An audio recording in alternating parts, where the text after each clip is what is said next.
we're gonna do that. So I know Hunter gave you guys a breakdown last week, and he did a great job, but I'm just gonna review just for anyone who's kind of seeing this for the first time. This is our pod, modified hover pod. We cruise around in this. I'm not going to go in super depth detail, but we have made it the main thing that we designed Scraper for. Not the main thing, but one of the main things we wanted to keep in mind when designing Scraper is that we're in this vehicle, right? It's a really cool, we can move. I have freedom movement. I can rotate, move forward. Dang it! Dang it! I can't believe I missed him, man. Maybe I'm not as good as Hunter. But we've tried to keep the player feeling like they're part of this vehicle, and one with the vehicle. Right, and keeping everything within your grasp. That's very important, especially when you're in the middle of gameplay. I'm shooting, trying to do something. I can reach here and still pull my SRU, right? So that allows for a very action. Exactly. Yeah. Right. I can multitask, yeah. Which is why this is cool. If you really are good at multitasking and you can see two things at once, which technically your human brain shouldn't be able to do this, like focus on two things at once. But if you're good enough and you're able to target two enemies, I mean that's a great way to get kills. Yeah. So right now there's a little rendering issue. Our pod seat is all black, but that's okay. I know how to fix it. It's not really an issue, so ignore that. Game is still in development. Yes, very in development, but it's great. It's coming along really quickly. Even in the past week, this is actually the build that we used last week, and even within the week, we've had some awesome developments. It's mostly not gameplay stuff. It's more of performance optimizations here and there, right. Which we will definitely get into here in a second. I just want to shoot some So in terms of game design, like what issues have you faced with designing levels in VR versus the typical design approach? That is a great question, Kira. And I'm going to shoot these guys, and then I will answer it. Okay. I know you spoke a bit about particle effects and level of detail and all that stuff. Yeah, those are actually very important. All right, here we go. The multitask. Got one, got two. Nice. Yeah. So one of the main things that you have to keep in mind, no matter what platform you're designing for in virtual reality, it's the performance on the CPU and the GPU. And for those of you who are a bit more novice at the video game terminology, the CPU is your central processing unit, and your GPU is your graphics processing unit, your graphics card, and your processor. And these are the two things that are calling the project, or being called upon by the project, to draw anything you see. So all this stuff, all these walls, everything you see here is actually the processor goes, hey, I need to draw this. That costs amount of resources. Everyone's computer is different, all hardware is different, so you have to learn how to budget. It's like literally I can look at a wall and tell you how much this costs in milliseconds. And you start adding all that up, and certain platforms have different levels of, like, I can hit 60 frames on one, I can hit 90 on another, I can hit 120 on another. So there's a big range there, and in order to hit them all, you sort of design for sort of the low medium par, so that way when you scale up, if you're hitting 60 frames on the low, you're definitely going to hit 120 anywhere else.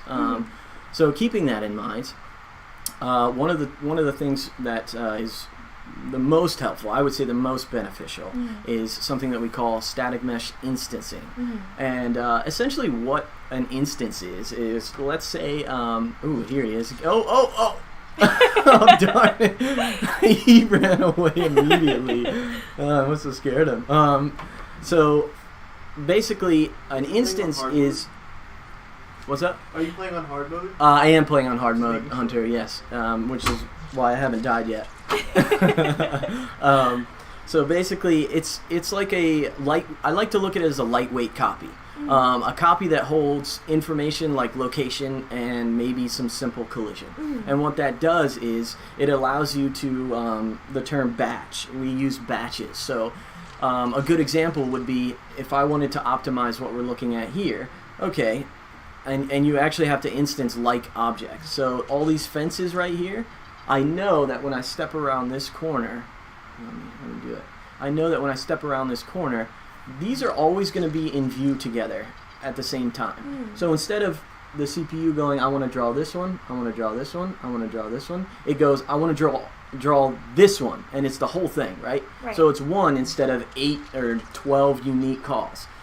So that's one small way to do it. But you have to be careful when you do that, because then you get into issues where I'm like, okay, I have a wall, these 2 walls. I might only see this wall, right? A little sliver. But if I instance this and maybe some other walls down here, it's actually it'll draw that, but it'll draw the other ones, which is you don't want. That's extra memory that you're like, hey, why am I drawing walls that aren't even on screen? Yeah. So it's actually a balancing act. Sorry, I'm itching my face a little bit. But it's actually a balancing act between the CPU and GPU and, what we call visibility culling or occlusion culling. That's another optimization thing that we keep in mind. That goes with a lot of games. All games use occlusion culling. So not just VR, it's... Right, exactly. It is a normal strategy, but with VR you have to be more aggressive with it because it has, it's more restrictive. If we were, if and when, I think when is the better question, release for console, we can crank.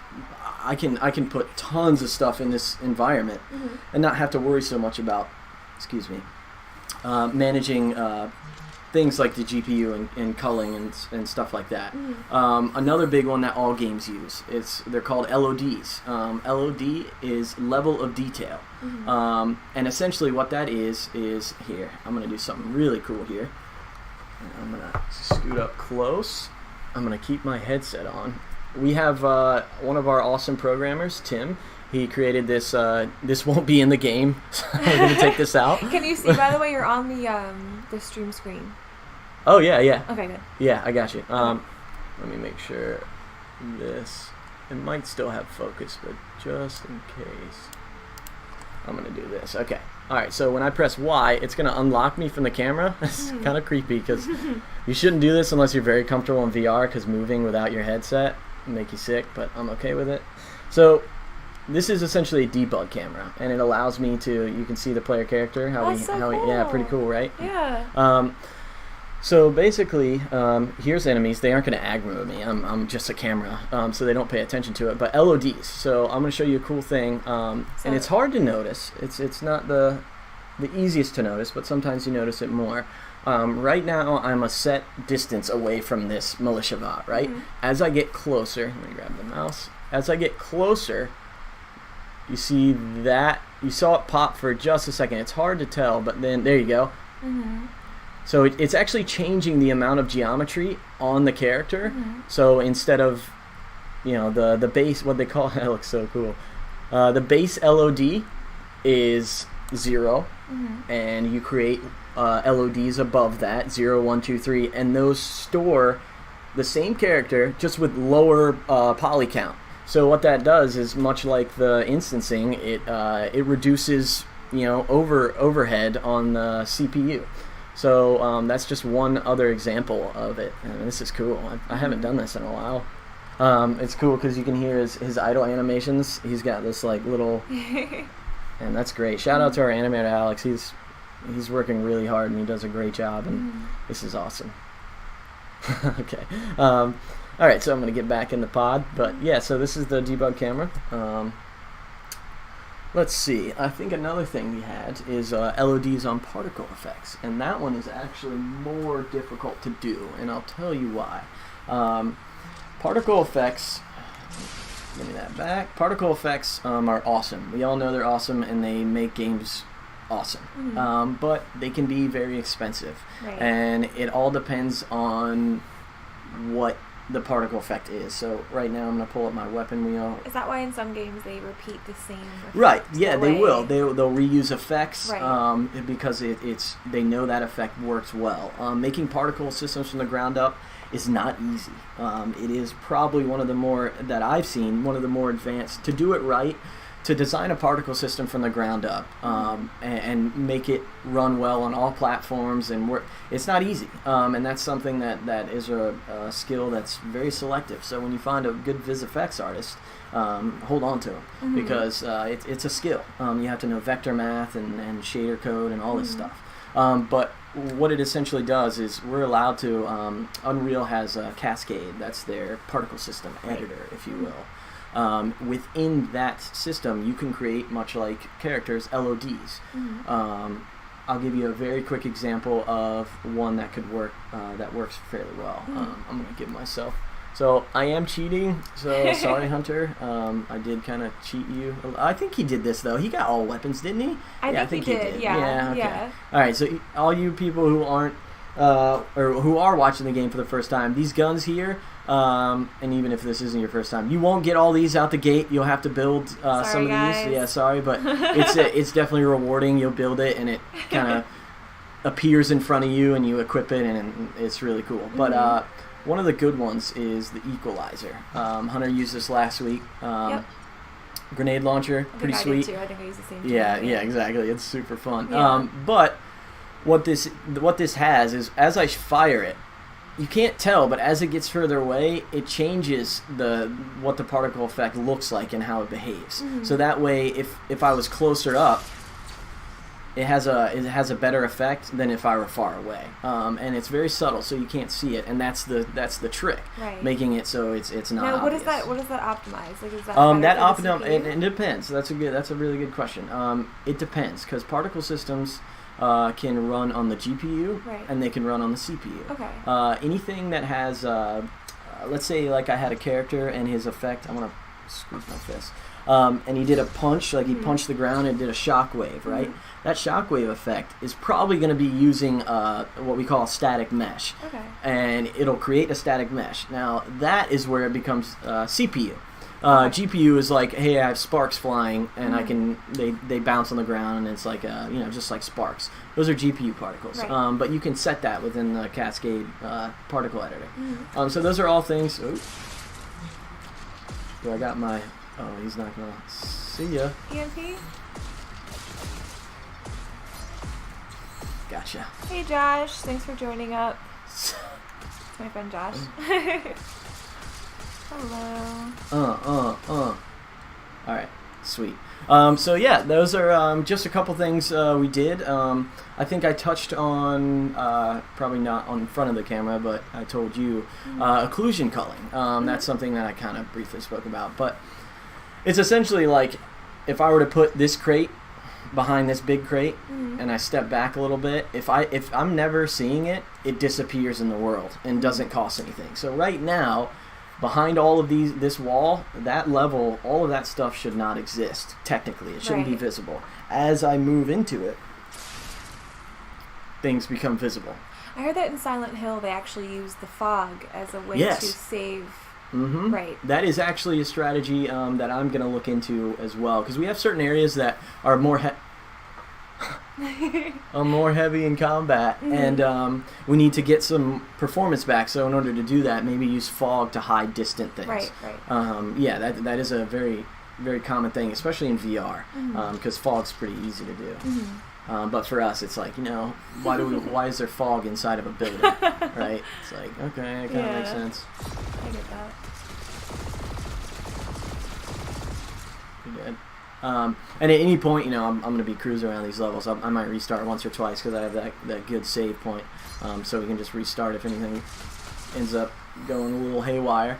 But right now, we're good. Now, you were speaking earlier about the sounds and how, how much work went into that. Now, to create like a deeper gameplay experience, what did you do differently when designing the sounds for Scraper as opposed to other games? Okay, that's also a very good question. Sounds for me have always been one of the more. Let me kill this guy.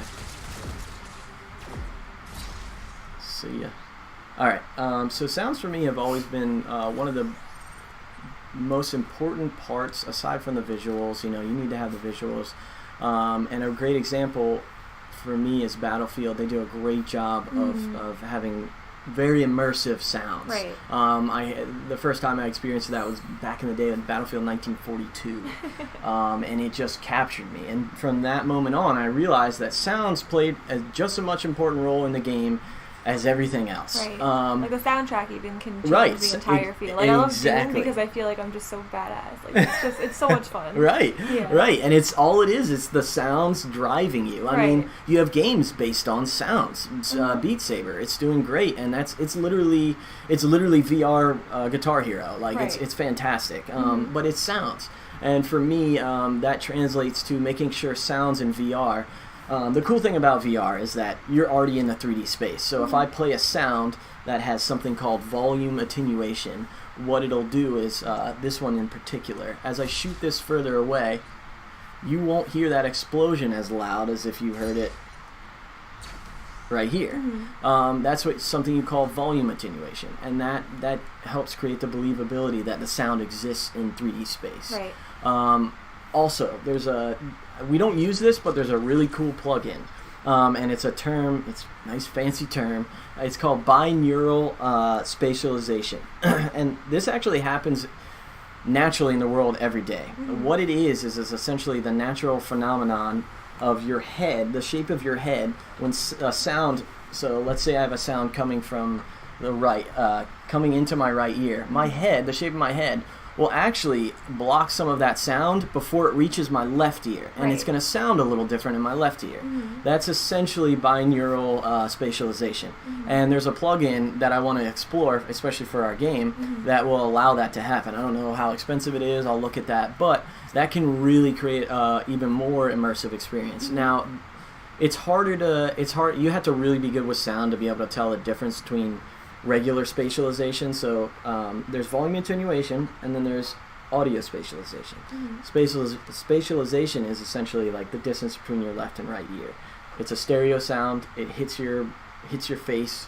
You go, whoa, the bass, and then it goes, okay, how far apart is that sound? Now, do you mean like a different sound in each ear? Do you mean like it can be, depending on where you're located? Yes, or? that is binaural. Binaural is actually, it can play a really cool demo this guy did. I just watched it on YouTube, but what he did was he walked up to the camera, he had a stationary camera, and he was talking in my right ear, and he grabbed a piece of paper and he crumpled it up and moved it across to my left ear, that's so and cool. kept talking clearly in my right ear, and I could hear it was crazy. That's so cool. So stuff like that can really create immersive sounds. And there's for microphones that actually capture that too. Like Yes. They're very expensive, but they can, like you touch one side of the microphone and you can hear it on that ear. Yep, exactly. And it's been around for a while. The discovery of binaural spatialization has been around for quite some time, but the implementation gets more robust as games develop. We have 7.1 surround sound. All that stuff starts to really add up. Sounds are very important, and you can even, much like occlusion for objects, you can even occlude sounds. So right now you can barely hear it, but it has a little bit of occlusion. I can hear through the wall I call them power cells, the little blue things you shoot and they explode. Yep. I can hear it right now. And as I back up away from it, the occlusion from the wall actually minimizes the sound. So I can't hear it at all when I step 2 more feet away. So that's a cool way I could have that whole room filled with noise and whatever, and if I wanted to, you couldn't hear it through this wall, but as soon as you step around the wall, it's like 100% volume in your face. So that stuff like really, if you're good with sound and you know how to manipulate it, you can make a whole game based on just finding sounds in the dark, right? And that's something that people have explored. Especially in the horror genre. Yeah, exactly. Horror genre. They horror genres. More than they use they visuals need because. Yeah. There's a game that just came out. It's in VR. I forgot the name of it, but essentially the whole game's in the dark. But at times you can hear certain sounds, and depending on where the sound is, you go towards that sound, and it's terrifying. It is terrifying. You can't see, but you still feel like you're there without seeing. So. Yeah, and that's what's great about VR. You still have that sense of presence, even when you're just like in the dark and all you have is sounds. But we also have the background, the combat music too. Right. So right. Yes. Also adds to it. Thank you for that reminder. I actually just turned that down so I could hear you, because it was starting to get nice and intense. But basically, I mentioned Winifred Phillips earlier. We have scores. Yeah, Winifred, you rock. Super nice. She's so nice. Super nice lady. Yeah. Gosh, I can't say enough nice things. But she has given us, these amazing scores of audio, and music, musically composed, and we use those as our. So here, I'll go back. So we have this music manager, Scraper Music Manager, is I think what we call it as a blueprint, and essentially what it is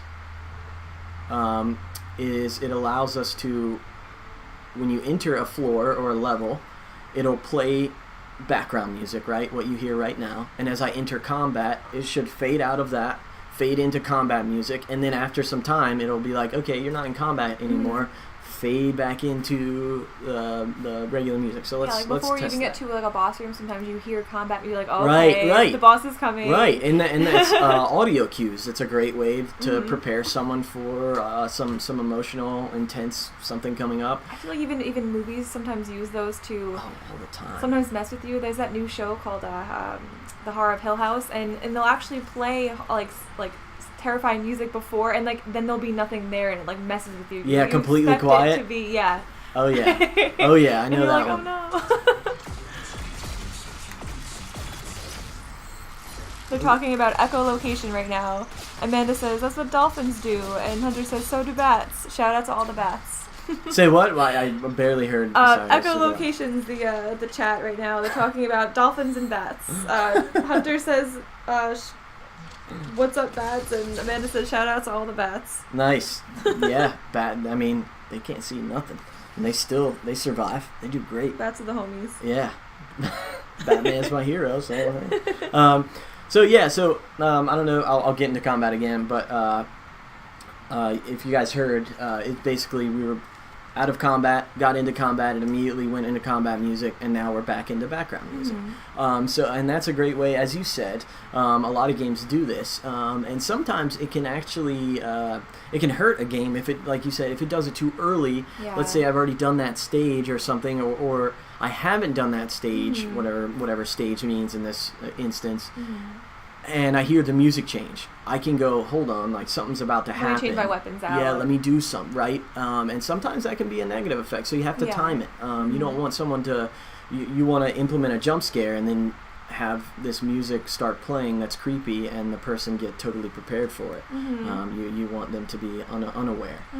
So that's audio in a nutshell, but there's a lot more to it. Saying, who did the lighting? It looks awesome. I did the lighting. And you did the lighting. And thank you for the question. Yes, I am the level designer / rendering guy. That's how I'm going to summarize that. Whoa.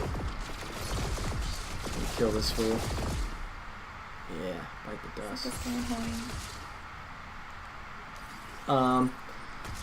So, next question. What you got for me? Oh, it was Jim. Oh, was it? I was like, wait, nice. that looks familiar. Alright, let's think. Now, when designing the levels for, a role-playing game in VR, what were some challenges that you came across? Ooh, yeah, that was, I actually, whoa. Kill this guy real quick. So that was one of my personal hurdles that I had to get over, because all the levels that I designed I got here at Labrodex and immediately jumped in designing this level, and this level had already been designed, so I had to redo it from the ground up. Gotcha. And keeping in mind RPG elements, a lot of RPGs right now that you play, for the most part, they've become less so, are linear. But a lot of look at other games like Batman, The Witcher 3.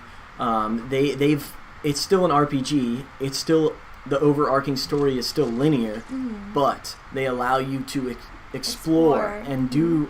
We don't have as open world of a game as that, but I have to figure out a way to make it seem like you can go to any objective at any one time and complete it without ruining the story, right?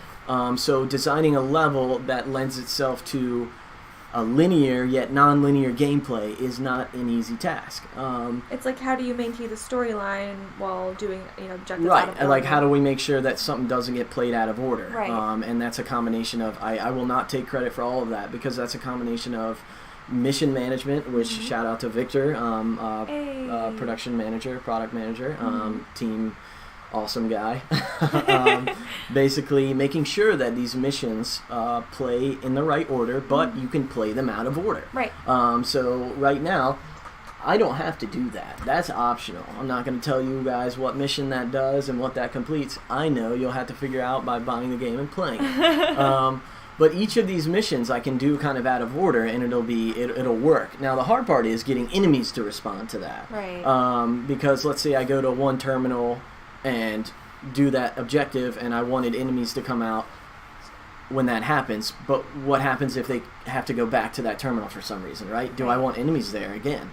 So it's a give and take in figuring out what's good. So it's like you have already completed the task. Like there shouldn't be any more Right. enemies in that room. Right, It makes no exactly. sense in the story for them to still be there. It's like, why are they still aggro to me? I finished this. I get it. Yeah, exactly. So it wasn't easy to do, but we found a good balance of using like wave spawners. So Yeah. when you step through a door right here, those guys that I killed earlier, they actually spawned into the level. I created a wave spawner. So that way, no matter where they go at any one point, they'll at least have an engagement, even if it's not in order.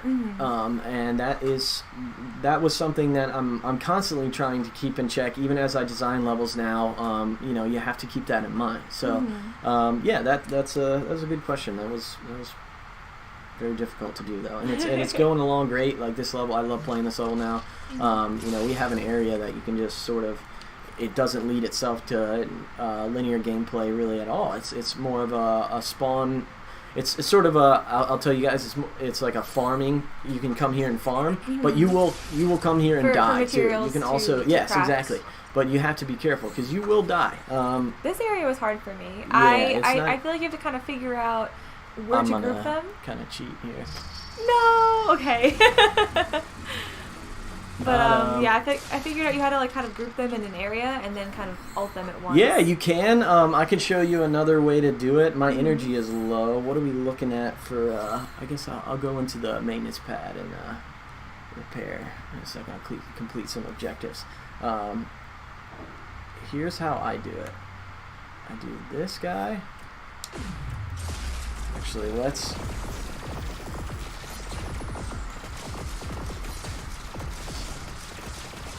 I might die.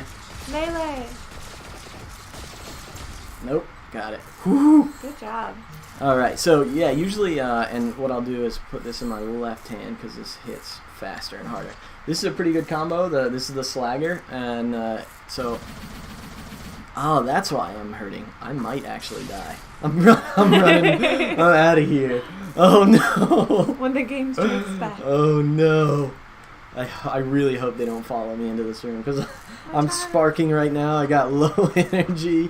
And as you see, that actually affects my rate of fire, my low energy, which is a great mechanic. So that forces you to maintain your energy because I'll actually start to lose effectiveness on the battlefield. So what I'm going to do is I'm actually going to go here. I might complete a couple missions. Man, I'm hurting right now. I might die. I honestly might die here because although I have 100 shields, I know what's behind this door. Let's see what we got. Alright. That was Harvey, our happy-go-lucky comedic relief / awesome guy. Gotcha. And here's another...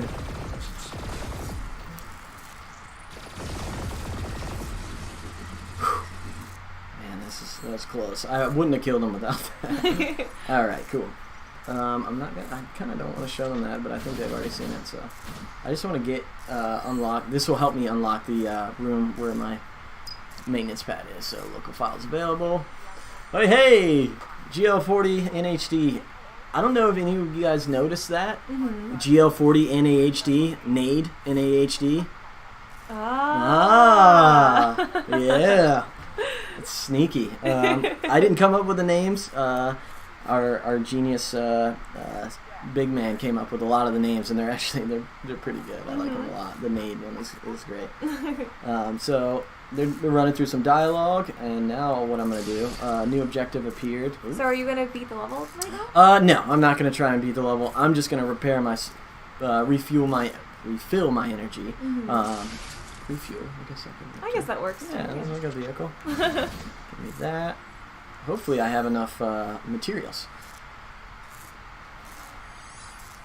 Hey. Hey. Alright. This is always fun. Doing the old finger twirl if you're bored. Got a question saying, any Angel Heart fans on your team? Ooh, I personally don't know the title. It looks like it's I'm looking it up right now. Angel It looks Heart. like it's a horror movie, a thriller. Oh. Interesting. Robert De Niro is in it, so Oh. I probably will love it. Yeah, I mean, that sounds cool. Oh, there we go. I feel rejuvenated. Like a new man. Yes. There we go. Yeah, don't do all that. Boom. Cool. All right. So if you could choose a favorite moment, design choice, or anything else when developing Scraper, what would it be? I know it's a hard question, but... Yeah. Yeah, one of my favorite ones, moments, it's like the small victory that you were talking about. I'll talk about the other ones in a second. The loot. So give me the loot. We basically had to figure out a way to drop items, right, and players to pick it up. We eventually at first we had it to where you have loot and you walk over it. Right. And then I can't remember how it came about. Sorry if whoever did it, but we made it so that when you shoot loot and aim at it, it flies to you. It's crazy how well it works. You were so excited to show me when I first played the game, like my first day. You were like, just point at it. I was like, what do you mean? You're like, just do it. It's so cool. Do this right here. Just point. It's so satisfying. It is very satisfying. And we kind of hit three birds with one stone, which is great. In case loot drops from an enemy, which we try to prevent, in case it drops out of the way of the player, like they can't get to it, right? They can always aim at it and it'll come to them. It's good during combat too. Right, it exactly. Makes you, Yep. Combat also. Sorry, I didn't mean to cut you off. It also is great in combat, so that way you don't have to, much like the dropship. I've killed them all at the base. Maybe I don't have time to run over and get them and like run back and get my space. Right. I run, or I aim at it and it comes to me, which is brilliant. It really it lends itself to the gameplay. I don't have to use as much energy, right? So it's like this full circle accidental thing that we were just like, man, you know what? This is awesome. Let's keep it. And now it works. It works really well. And it's, for me, one of the more, aside from killing the Humex and the militia bots and all that stuff, they're all Humex, but it's very rewarding, very satisfying. So yeah, that was one of the small victories. The other one. One of the other ones is the weapon effects and sounds. Shout out to Epic for releasing Paragon assets because they helped us. They helped us a lot. We used some of the Paragon particle effects, put our own twist on it, but since they were already high fidelity, and we optimize them for VR, so they work well. But they look great, and then you combine a weapon effect. I still think the Equalizer is probably one of my favorite ones. The weapon effect and the sound together, it all comes, together in full circle as a complete thing, and it's really cool to feel something that this was originally just a static mesh. It had no functionality, and you start to build it out. So for me, the small victories are just completing a feture and seeing its end result and being satisfied with it. That's really what it comes down to. So those are two of the small ones I can think of, but there's tons of other small. We win every day when we improve this game. And it's changed so much over the last month. It looks like so. It has changed a lot, and we're much like everyone else in the virtual reality world. We're still learning. We all we're good. We know what we need to. We know what we can do. We know the things that can be improved. We know the things that we want to do. So it's great. We have a handle on everything, and we're just really excited about designing this game because it's now it's really rewarding. It's a Yeah. 1-to-1. I get to play it and see things happen. So for me, that is that's priceless. And working with this team who's very dedicated, everyone's great at their job, and that just makes everything so much easier. Yeah. So yeah, it's been a pleasure working with everyone, and being an integral part of Labrodex. So yeah, and this game is super fun and exciting. Yeah. So yeah. To top it off. Yeah. But yeah, that's pretty much it. I think we covered all our questions. Yeah. For the most part, I think I might just if you guys want to stick with me, I kind of want to just play for another 5 minutes. Sure. We got a question actually from Patch Tuesday. Okay. Do it. How airtight is the game environment? I can't do it myself, but I find speedrunning fascinating. Oh. So that's a really good question. Airtight. That's a great question. I actually these railings here, I'm going through and replacing a little bit because you kind of bump on them a little bit. It's not terrible, but you can kind of bump. So if you're worried about speed running, it's actually pretty airtight. I can hug. I've never seen an issue where you go through something by accident. Yeah, I've made sure, especially in this level, in all of them really, but to make sure there's no collision issues where you fall through something. I think the object of speedrunning though is to go through walls. Ah, haha. Yeah, I see. I played Mario 64 over and over again, and So you glitch through walls. He's essentially. hoping it's not airtight. But sorry to say. Sorry about it. It's pretty airtight. You might find a spot here or there, but to be quite frank, I'm pretty good at I'm a little OCD at certain things. So when I was making this, I wanted to make sure you couldn't see through anything. There might be some spots. There are some games you can clip through walls to beat an entire level. Yeah. Oh, especially the older ones, So he says, can players get outside the area they're supposed to be in? No. No, not really. Not unless you debug camera, which game well. Yeah, which won't happen. So they won't be able to get outside the play area. I think we do, and I don't quote me on this, but in the coming episodes, as we release more scraper stuff, we eventually want the player to be able to get out of the pod or while in their pod. It was cool to see the player. That was interesting to see the camera. Yeah, you never really get to see yourself, right? So that'd be cool. Mm-hmm. Yeah. I am Lieutenant Maxwell. Actually, that makes me. I kind of want to. I haven't seen the codex in a little bit. There he is. There's Casey Maxwell. So that's me, the player character. He's pretty awesome. He's a hunk. Right? 26, 60, nice. Hazel, Refugio, Texas. Affiliations, HRF. If you guys haven't read the book, you should, because it prefaces you on a lot of these characters. A lot of the digital copy. Yeah, you can get a digital copy. You can That's read right. it in VR. There you go. Look at you, spitballing. I really haven't done this that much. This is register awesome. Now. Right. That's great for Man, super cool.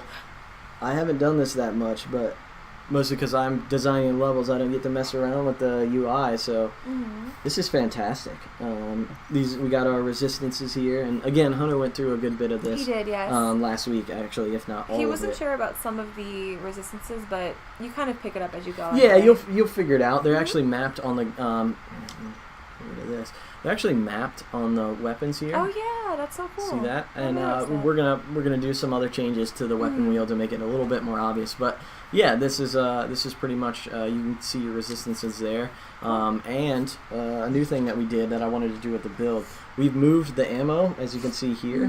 You see the resistance. We've moved it to the helmet HUD on the bottom here, so that way it's sort of much like the health. It's all unified. It kind of completes it. So, right. If y'all see if y'all could see the game now relative to even this build that we have, which works great. I mean, we're still making it better. So it's fantastic. And as we get close to the release date, those changes will become less and less. It'll be more of an optimization thing. But it's been a pleasure, and it's designing a game like this.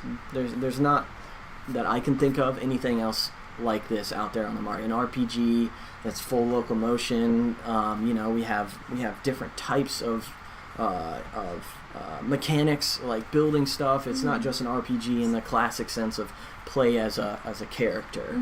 It's an RPG in the sense that you can modify things and attach things, and it's more in depth. So for me, it really reaches further back to a gamer, a hardcore gamer who really likes those elements. But it also offers the immediate gratification of doing something like this.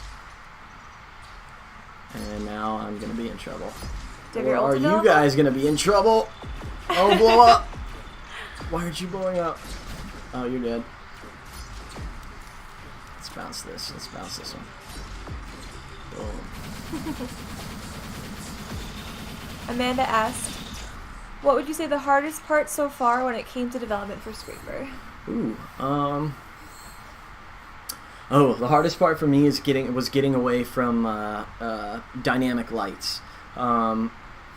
Traditionally, working in Unreal, all right, I'm about to drop some knowledge bombs on you guys. Get ready. Traditionally in Unreal, the default render is called the Deferred Render, and the Deferred Render, essentially, I'm going to summarize this very quickly. It stores things like geometry and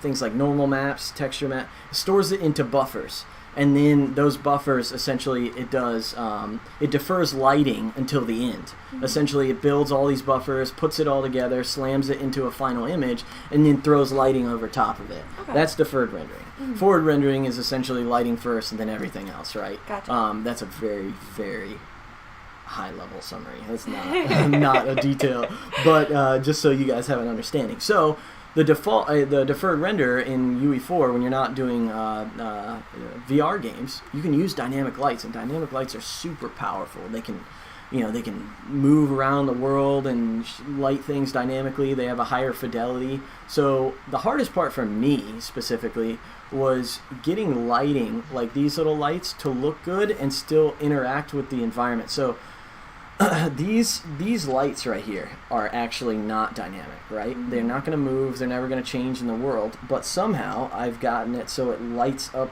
It lights up the pod. Not this part, but as you can see, my pod gets brighter. Okay. And that is actually what it's doing. That's what we call a static light. I've had to use most people who make VR games, they'll tell you, at least right now, until we get more powerful GPUs and stuff, static lights everywhere. It's all static, meaning it won't update at runtime, which this is runtime. It won't change. It won't move, and it's cheap. It's a cheap cost. So it's more effective. It's more efficient to use static lights. But static lights aren't as interesting, right? People like things that are moving and dynamic. So learning how to use static lights effectively was my most difficult challenge, and I think I've gotten the hang of it, because you have to, there's settings on each light that you have to account for. So add that on top of the world lighting, which is like post-process volume. It controls things like bloom. So if I look at something like this, if I have bloom really high, it'll glow. So there'll be like a glow, intense glow around it. Photoshop. Yeah, that's bloom. Yeah. And that's an effect that is very expensive Yeah. and isn't used too much in VR for a couple reasons. And one being the screen door effect. It kind of creates this natural separation of the image. Thank you for the follow. Who was that? Thanks for following. Shaved Weasel. Sweet. So lighting. I think lighting was the most difficult for me. And now that I've gotten a grasp on static lighting and optimizing that, I've really moved forward with that. And hopefully, as we move through VR development as an industry, we can start using way more dynamic lights. I mean, look at the Oculus Quest. Look at some of the other new things that are coming out. Even the new phones, their processors are very, very powerful. And so as we integrate that into, next gen headsets, we'll be able to do dynamic lighting. So this is me talking about VR game theory. It's so cool because I feel like now that I know what's really gone into it, even down to the small details, I really appreciate the environment much more now than I did before the stream because Thank you. I'm looking at all the lights now and I'm just like, wow, like you really, everything was, picked specifically for the situation it was in. Right. None of this stuff was here by accident. Right. And it's such a cool thought. I don't know. Yeah, no, I appreciate that. That is, that's what level designers hope cool. that people appreciate. Like that's the thing. And I can that just we hear how want. passionate you are about it. It's just so interesting to. That is the one thing that I like. hear. I like to be passionate. Yeah. I like to try and sell the infectious vibe that not anyone can be a game designer. It takes time. But if you can sit back and appreciate what someone has done and the hard work just by understanding it a little bit, you can really I find a deeper appreciation for games because some people get turned off. It's a two-way street. Some people who get really some people who get into game development as a gamer, they start to only see game development when they play their games, and it kills it for them. Right. For me, it's opposite. It's like, wow, they did this really well. Yeah. I really appreciate that they did it so well, and it really adds to the game. Because you know what goes into it, you can appreciate it even more. Exactly. Right? So it's a two-way street there. But then on the same effect, if I see a game that I'm like, man, they didn't do this well at all. I could do this better. Like hold my snooty nose up. Then that is what it is. But I typically try not to do that because I know what goes into making games for the most part, and it's not easy. Yeah, it's the same with me for graphic design. I feel like I notice when people take shortcuts, or I can see when they've done things that I'm just like, that was lazy, you didn't try. But it's also the opposite end of it where I'm like, wow, they really put a lot of work into that, and I can see all the small details, so I get that. Yeah, definitely. So yeah, I think that's enough blabbing on from me and my developer It was mouth. also interesting. Yeah, thank you. I tried to